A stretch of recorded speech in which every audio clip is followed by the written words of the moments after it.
This week joining me is Kevin Golas of OpenText. Kevin, thank you so much for taking the time to speak with me today. Yep, thank you. Tell me, what issues are highlighted when it comes to security in the aftermath of the SolarWinds and Exchange hack? I really think that the SolarWinds and Exchange hack put an emphasis on validation of security. And what I mean by that is it's always good to go back and say, how did we get compromised? What was the issue? And what can we do better, right? And I think as an industry, we don't do a good enough job of doing that, right? There's always thousands and thousands of alerts and thousands of risks on a daily basis, right? What we don't do is how did we get compromised, understand that root cause, and how do we fix it moving forward, right? There is just millions and millions of malware that is created every single day, and they go out and attack different systems, right? Like web servers and everything else. But when we come back to the SolarWinds, that's a very sophisticated attack. I'm going to be honest. Could we have prevented it? Maybe, but it was very, very sophisticated. I would highly recommend anyone going out and understanding exactly what happened, how long it was compromised, how they got into the supply chain of that. And again, I think, it really puts a lot of spotlight on how do we trust our vendors? Do we do enough validation with our vendors at the time of onboarding? And then once they're onboarded, do you have like a continuous like monitoring of that vendor? And it's just, I think it's just a myriad of different assessments, risk assessments, validation that this software is operating the way it should be. It's just a nonstop part of what their daily life of a security analyst needs to be.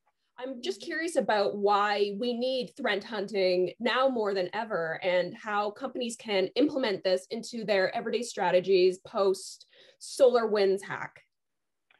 Yeah, so I think that's one of the things that we need to do better as an industry when there's incidents, and there's hundreds and thousands of incidents. I mean, like, one of the statistics that I was reading is there's like 30,000 websites hacked every day, right?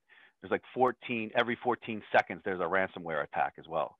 So I think what we need to do is once these attacks happen, we need to do a better kind of like post-action, meaning did you do a threat hunt? Whether you can do it internally, that's fine. But having that third-party validation is also very beneficial because, like, I'm a third party clearly, right? And when I come in, I don't say all of these applications are approved, so I'm not going to look at them. No, I'm going to look at everything and understand. I'm going to call out things that are suspicious to me, then things that are definitely known as malware or known suspicious, right? Or known threats. And then we're going to talk about it of the things that I said that was acting weird or acting out of the ordinary, right? Like we go back to the SolarWinds, like reaching out to that, I think it was AVC Cloud. That is definitely not an approved thing, but it was an approved application, but we would have caught it as a threat hunter because we would have said, this is definitely not an approved website, right? So I think having that threat hunting part of their normal day-to-day or monthly or ongoing policy or procedures are a needed thing. And after we have an incident, understanding how that incident happened, I can't tell you how many times our customers come back to us or we tell them, hey, we found this threat or this malware. Yes, it's being blocked, so it's not going out, but you need to delete it.